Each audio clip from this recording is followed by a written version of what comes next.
Hello friends, welcome to just English classes. कैसे हैं आप सब? तैयारी तो आपकी दोस्तों चल ही रही होगी और मैं फिर से आपके सामने हूँ कुछ इंपॉर्टेंट रूल लेकर के ग्रामर के। तो दोस्तों, मैंने आपको पहले भी बताया कि आपको बिल्कुल भी ग्रामर को इग्नोर नहीं करना है, काफ़ी मार्क्स आपके बनेंगे अगर ये रूल आपको आप कवर कर लेते हैं जो मैं आपको यहाँ पर करा रही हूँ इन वीडियोज़ के अंदर। तो बिल्कुल भी आपके जो पार्ट्स ऑफ स्पीच है या फिर टेंसेज हैं या फिर वर्ब एग्रीमेंट है, इससे रिलेटेड जो भी आपके क्वेश्चंस बनेंगे ना, वो इन्हीं रूल्स में से बनेंगे। तो आपको इनको तैयार करना ही करना है। ठीक है, चलिए स्टार्ट करते हैं दोस्तों आज का हमारा वीडियो। सबसे पहले बात करते हैं कि when two singular noun have and with them and each और every used before them verb and pronoun will always be singular. ये क्या कहना चाहता है दोस्तों? जब दो सिंगुलर नाउन हमारे एंड से जुड़े हुए हों, ठीक है, और उनके दोनों से पहले ईच या एवरी लगा हुआ हो, तो हमें कौन सी वर्ब यूज़ करनी पड़ेगी? हमें सिंगुलर वर्ब यूज़ करनी पड़ेगी। जैसे कि आप यहाँ पर देखेंगे, each book and magazine was in its place. ठीक है, each book and magazine was in its place. ठीक है, when avail absent acquit apply exert revenge prize या फिर pride enjoy resign are used as transitive verb are reflexive pronoun should be placed after them. ये क्या कहना चाहता है दोस्तों? When avail absent acquit apply exert revenge pride enjoy resign are used, इस प्रकार के वर्ड अगर आपके यूज़ हो रहे हैं, इस प्रकार की वर्ब्स इन ट्रांजिटिव वर्ब के रूप में यूज़ हो रही हैं। ट्रांजिटिव कौन होती हैं दोस्तों? जिनके साथ ऑब्जेक्ट होता है। तो reflexive pronoun should B place after them, तो उनके बाद हमेशा क्या यूज होगा? रिफ्लेक्सिव प्रोनाउन यूज होगा। जैसे कि you must avail your self. ठीक है, तो योर सेल्फ क्या है दोस्तों? यहाँ पर ये हमारा एक कौन सा जो दोस्तों रिफ्लेक्सिव प्रोनाउन है। और रिफ्लेक्सिव प्रोनाउन क्या होता है दोस्तों? सेल्फ लगा हुआ होता है इसमें।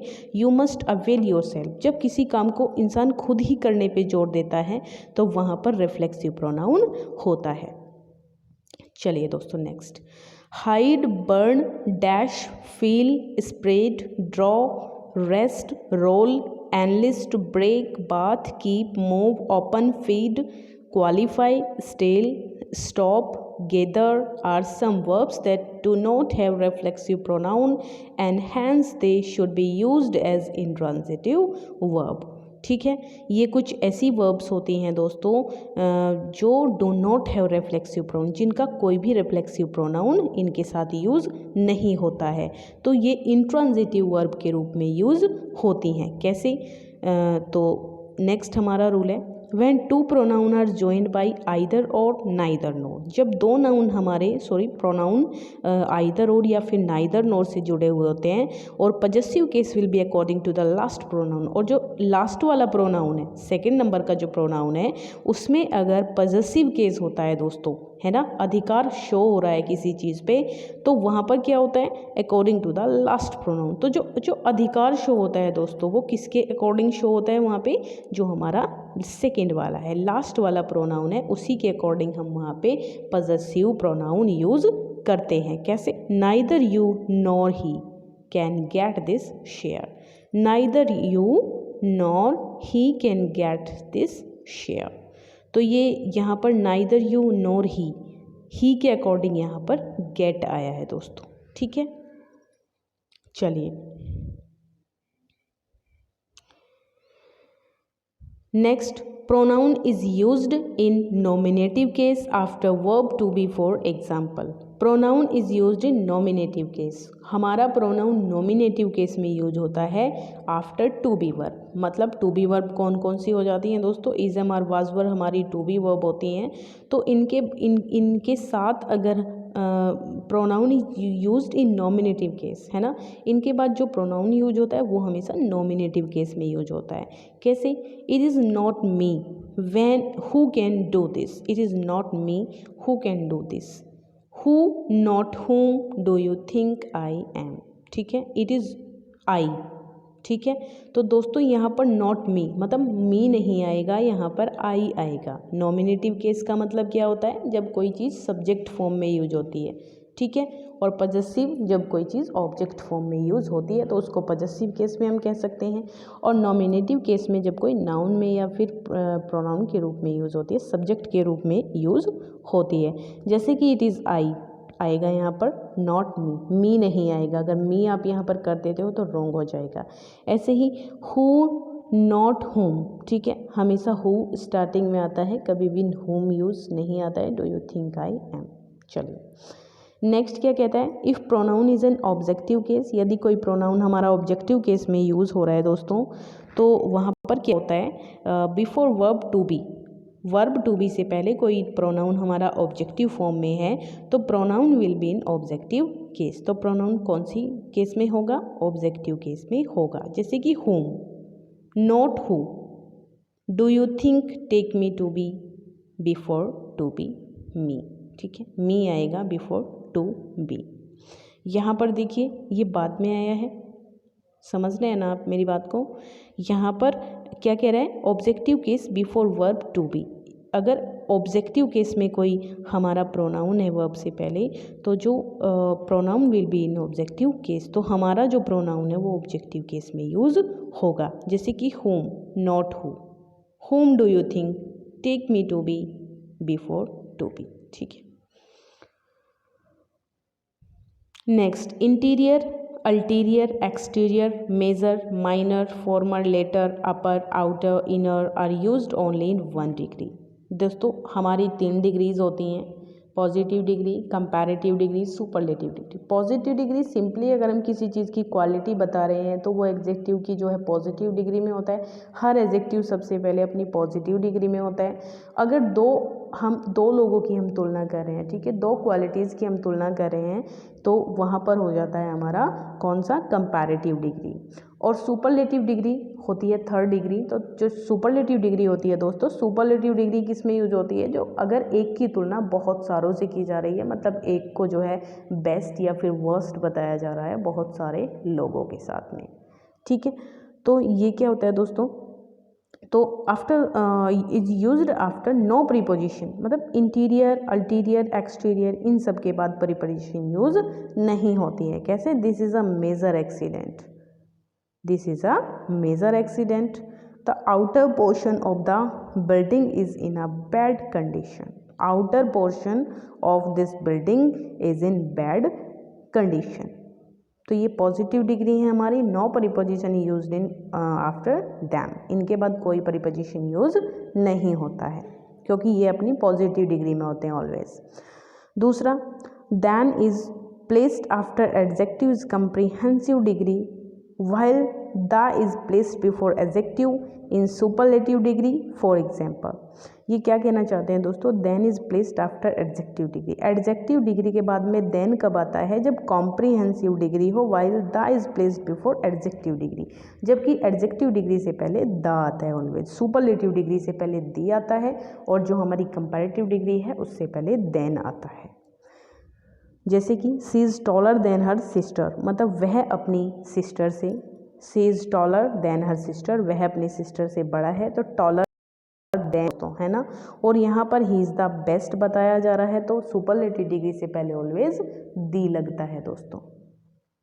आगे चलते हैं, more is placed to form the comparative when 2 quality of person are compared. For example, Prashant is more wise than honest, कहीं कहीं पर मोर भी यूज होता है, वैसे तो ER लगता है कंपैरेटिव डिग्री में, जैसे अभी टॉलर देन आया था, लेकिन कहीं कहीं पर अगर ER लगने की कंडीशन नहीं है दोस्तों, तो वहाँ पर मोर लगता है एडजेक्टिव से पहले। जैसे कि प्रशांत जो है वो is more wise than honest, और मोर वाइज देन ऑनेस्ट एक ही वैसे तो लगता ही है मोर, लेकिन एक ही व्यक्ति के लिए अगर 2 क्वालिटीज़ की बात की जा रही है, एक ही व्यक्ति की 2 क्वालिटीज़ को कंपेयर किया जा रहा है, तो वहाँ पर भी मोर वाइज आएगा, वाइजर नहीं आएगा। वैसे वाइज में ER लग सकता है, नॉर्मली अगर 2 लोगों की बात होगी, 2 लोगों को कंपेयर किया जाएगा तो आप वाइजर करेंगे यहाँ पर, लेकिन अगर एक ही व्यक्ति की 2 क्वालिटीज़ को यहाँ पे कंपेयर किया जा रहा है तब आप वाइजर नहीं करोगे, तब आप करोगे,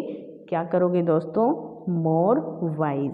ओके, चलिए, double comparative and double superlative are to be avoided. कहीं पर भी कभी भी डबल कंपैरेटिव नहीं आ सकता है कि कहीं पर मोर भी आ जाए और ER भी लगा हुआ आ जाए, तो ऐसा नहीं होगा। या तो मोर ही होगा या फिर ER ही होगा। ऐसे ही मोस्ट या फिर EST नहीं लगेगा, क्योंकि सुपरलेटिव डिग्री में ज़्यादातर मैक्सिमम जो एडजेक्टिव होते हैं उनमें EST ऐड करके उनको बनाया जाता है। लेकिन दोस्तों अगर यहाँ पर क्या होगा, death is more preferable to begging, ये गलत हो जाएगा, मोर प्रीफरेबल। ठीक है, डेथ इज़ प्रीफरेबल टू, है ना, मोर प्रीफरेबल नहीं होगा, क्योंकि प्रीफरेबल खुद में ही एक कंपैरेटिव एडजेक्टिव होता है, तो यहाँ पर डबल कंपैरेटिव एडजेक्टिव नहीं हो सकता है। तो death is preferable to begging, ये राइट है।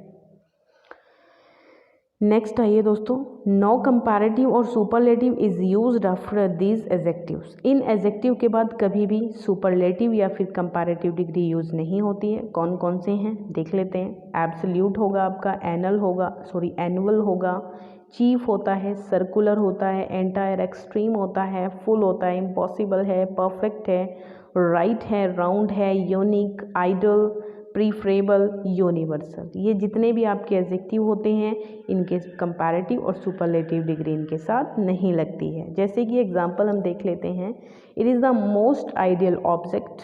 मोस्ट आइडियल गलत होता है हमेशा, क्या होगा, द आइडियल होगा। आइडियल अपने आप में सुपरलेटिव होता है, इसलिए इसके साथ कोई भी डिग्रीज यहाँ पर नहीं लगने वाली है। ओके दोस्तों, चलिए अब आगे चलते हैं। When participate works like an adjective, it is often placed after noun for English. When participate works like an adjective, जब कोई participate जो है participle होगा दोस्तों, शायद ये adjective की तरह काम करता है, तो it is often placed after noun for easy, मतलब it is often placed after noun। तो ये हमेशा कहाँ यूज होता है, ये ज़्यादातर noun के बाद यूज होता है। कैसे, the day following, following day नहीं, द डे फॉलोइंग। यहाँ पर देखिए पार्टिसिपल है, ये ING इसमें लगा हुआ है, तो ये हमारा पार्टिसिपल हो जाता है। तो the day following the time being, है ना, द सब्जेक्ट रेफर्ड टू, है ना, the day following, following day नहीं, द टाइम बीइंग टाइम नहीं, time being. Next, when a singular and plural noun are used together, जब कोई singular noun और plural noun साथ में यूज़ हो रहे होते हैं तब क्या होता है दोस्तों, तो विद द हेल्प ऑफ और या फिर नॉर, और या नॉर से जुड़ते हैं। The pronoun should be in plural, ठीक है, और वो और या नॉर से जुड़े हुए हैं तो उनमें क्या कंडीशन है, उनमें जो प्रोनाउन है वो should be in plural, plural होना चाहिए। कैसे, आइदर द इंजीनियर और हिज मैकेनिक्स, समझ गए आप, आइदर द इंजीनियर, या तो इंजीनियर या फिर उसके जो मैकेनिक्स हैं, फेल्ड इन देयर ड्यूटी, वो अपनी ड्यूटी में फेल हो रहे हैं। मगर अगर कोई मशीन ख़राब हो रही है, मशीनरी, तो या तो इंजीनियर है या फिर उसके जो मैकेनिक्स हैं वो अपने ड्यूटी में जो है वो अनेबल हो रहे हैं। समझ गए आप। तो यहाँ पे मैकेनिक्स, यहाँ पे प्लूरल आया है, और या नॉर के साथ जो जुड़ा होता है तो नेक्स्ट वाला प्लूरल होता है। इंजीनियर सिंगुलर है और जो ये हमारा मैकेनिक्स है ये प्लूरल नाउन है, ठीक है। Possessive case, I, my, we के साथ अवर लगता है, आई के साथ माई लगता है, यू के साथ योर लगता है, ही के साथ हिज लगता है, सी के साथ हर लगता है, ई के साथ इट के साथ इट्स लगता है, दे के साथ देयर यूज होता है, और वन के साथ वंस यूज होता है। Okay, some is used for request और demand with request for interrogative sentence. For example, ये क्या कहना चाहता है दोस्तों, some is used for request और डिमांड। कुछ एग्जाम्पल, कुछ इंटरोगेटिव सेंटेंस जो मतलब रिक्वेस्ट जो है या फिर डिमांड की तरह यूज होते हैं, तो उनको हम कैसे बनाएंगे, will you please give me some milk, तो उनको क्या, कृपया आप मुझे थोड़ा मिल्क दोगे, तो विल से हम उसको स्टार्ट कर सकते हैं। नेक्स्ट है फ्यू। फ्यू की बात करें तो in case of number, few हमेशा कहाँ आता है, ये इन केस ऑफ नंबर में आता है। अगर नंबर्स की कहीं पर बात हो रही है तो वहाँ पर फ्यू यूज होता है, तो अगर क्वांटिटी की कहीं बात हो रही है तो वहाँ पर लिटिल यूज होता है दोस्तों। तो फ्यू की बात करें तो फ्यू का मतलब थोड़ा होता है, वैसे is use in negative senses. अगर खाली फ्यू कहीं पर यूज़ हो रहा है तो ये नेगेटिव सेंस में यूज होता है, मतलब कोई फ्यू अगर कोई चीज़ है तो वो बिल्कुल ना के बराबर होती है, नेगेटिव सेंस में होती है। इट मीन्स नॉट मैनी और ऑलमोस्ट नन, मतलब नॉट मैनी बहुत ज़्यादा नहीं, लगभग बिल्कुल ना के बराबर है ना, न्यून जिसको कहेंगे। अगर यहाँ पर आप फिव की बात हो रही है तो ये पॉजिटिव डिग्री में आ जाता है एकदम से। फिव का मतलब भी सॉरी दोस्तों, आप फिव का मतलब भी थोड़ा होता है, and means some at least, मतलब बहुत थोड़ा सा है लेकिन है, थोड़ा है मतलब काम चलाऊ है। और द फिव की बात करें तो means whatever there is. The few की बात होती है कि जो भी है, मतलब थोड़ा बहुत जो भी है वो पूरा, उसकी बात हो रही है। जैसे कि आई हैव फ्यू फ्रेंड्स, मेरे पास कुछ फ्रेंड्स हैं, means not many, negative sentence, तो ये नेगेटिव सेंस में आ जाता है यहाँ पे। मतलब फ्यू फ्रेंड्स हैं, मतलब मेरा मतलब मुश्किल से ही एक आध है, बहुत ही ना के बराबर है। आगे बात करें तो pronoun will be nominative case after than what it is compared with subject. Example, ये कहना चाहता है कि जो प्रोनाउन है will be nominative case, noun के रूप में कब आता है pronoun, after than when it is compared with subject, यदि ये किसी सब्जेक्ट से कंपेयर इसको किया जा रहा है। जैसे कि you are more beautiful than she, than him नहीं आया है यहाँ पर, ठीक है। देन के बाद क्या यूज़ होता है दोस्तों, सब्जेक्ट के रूप में ये अगर यूज़ हो रहा है तो ये नॉमिनेटिव केस में यूज़ होता है। तो ये थे दोस्तों आज के हमारे कुछ रूल्स, मुझे लगता है कि आपको समझ में आए होंगे और आपको अच्छे भी लगे होंगे, काफ़ी चीज़ें आपको पता चली होंगी दोस्तों।